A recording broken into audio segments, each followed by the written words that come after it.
Welcome back to our Welcome YouTube back. channel. Today we will be talking about Krampus and spooky Christmas stories. Did you bring your notebook? I have them on my paper.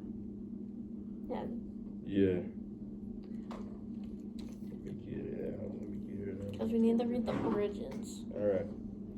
So, today's episode we'll be covering the story of Krampus and some other spooky Christmas stories to celebrate the holidays. Yay! And we will also be looking at some other Christmas stories that are kind of spooky and where Krampus originates from. So Krampus originates in Germany. He was originally a pagan god. He has roots in the ancient Germanic paganism. His name originating from what the frick? Cramp. like It's okay. Like you get a calf cramp. So it means claw and that, so it was like, and they thought that he was the son of the Norse god of hell, which is, her name's just Hel. So what he would do is, while Santa's out delivering presents and gifts, he would be beating naughty children with birch branches and kidnapping them. He would then take them back to his lair, where he would torture them and eat them, or make them slaves in his little factory thing. His roots, like I said, don't only are in Christmas, but in Germany they have this thing called Krampus Fest or whatever, where people dress up as Krampus and they go in the streets and they whip you. That's Oh yeah. That's scary. It's my dad, when he lived in Germany, he experienced it. Did he get whipped? Yeah. So They just come up at you and start swinging, dude. So can you just stay in your house? Yeah. Will they come in your house? No, it's just only out if you're in the parade and stuff. But, That's horrifying. Does it look hyper realistic? I'll show you a picture. Have you ever had an experience with Krampus? No, but I used to actually be scared of him. I was too. Hold on. Intermission. Brock's back. See, look. Show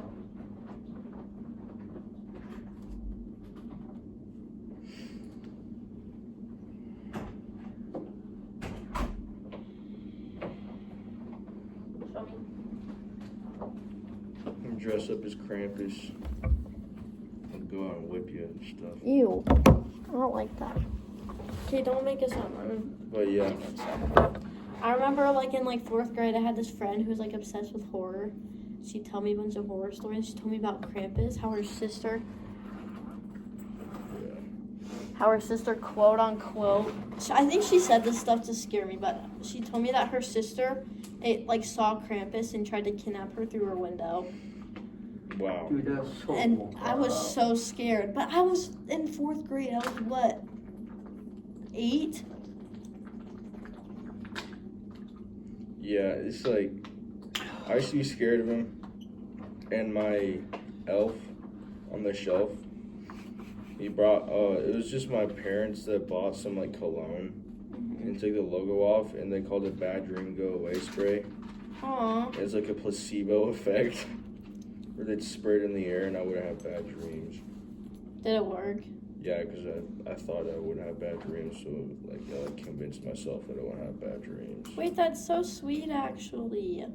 Mm-hmm. Okay, let's get into horror stories. Oh, Bless you. Oh, it's Brock. Say hi, Brock. Say hi, Brock. Oh, okay. Who's that? Okay. Can I read one? Yeah. You want to read it? Yeah.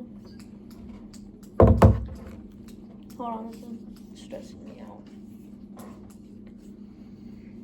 Okay, this is from a Redditor, Knives Out 21. Yes, I was about 16. It was Christmas Eve and snowing heavily. My parents and myself were sitting in the living room with the Christmas tree lights on, having eggnog and opening up stocking gifts as it was our tradition.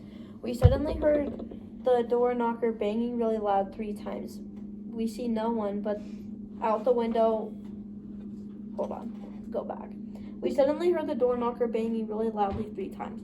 We see no one out the window, but my dad opened up the door and looked down. There was a bloody black cat lying across the threshold, across the snow.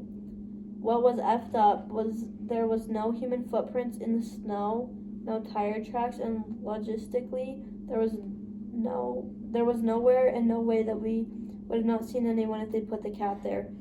It was still alive, so we shut the door and left it there, and it was gone in the morning. Why would you leave the cat there? Crazy. My family and myself are huge animal lovers. Of course, we took it in and made it comfortable. It was young, male, and not fixed, and it had been terrible.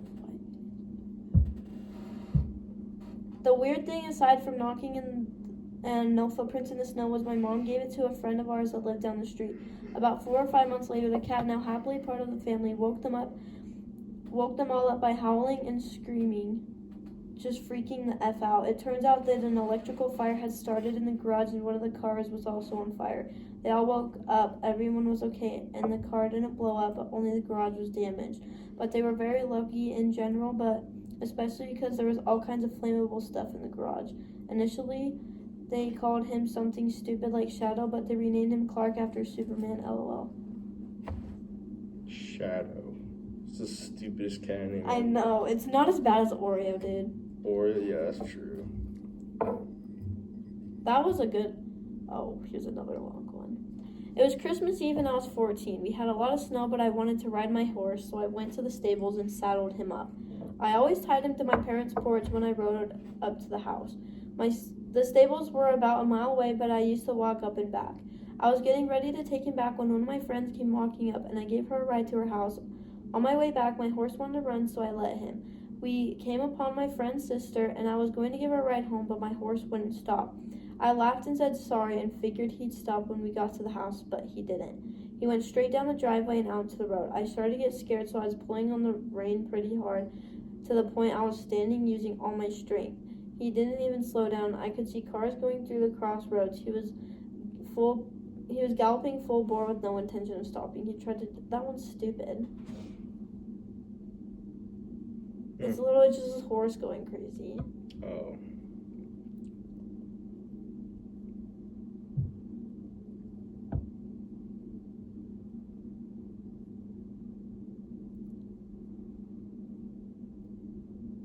Okay. During the 80s, the family had a Christmas party which ended late in the wee hours of the morning. My mom with her cousin were taking the trash outside before they slept and saw their neighbor across the house was sitting by the gutter and just staring at them. She waved and said hi, and the girl smiled and waved back. Then her cousin shook her and said, "That's not my neighbor." She then realized that the neighbor had shoulder-length hair, and this girl in front of them had long ankle-length hair, wearing a long white seeping gown. They both started screaming and ran back inside the house. The next morning, they learned that their neighbors weren't even home, spending Christmas in the province. Not sure if it was really ghosts, but here in the Philippines, it would be so uncomfortable wearing a long sleeping gown. Ew! What if it's Samara from The Ring? Bro. Okay, now you read on. I could go on and on with creepy Christmas horror stories. Okay.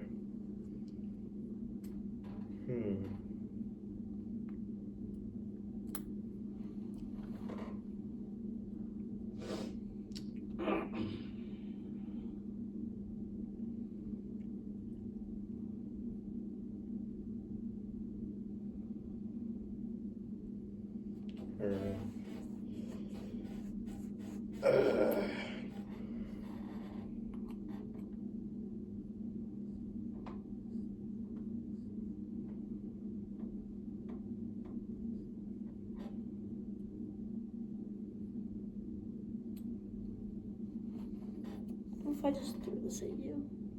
That hurt. You're doing your script. Yeah, I'm calculating how the Dolphins can make the playoffs. Oh. Friggin' nerd. Do you think they will?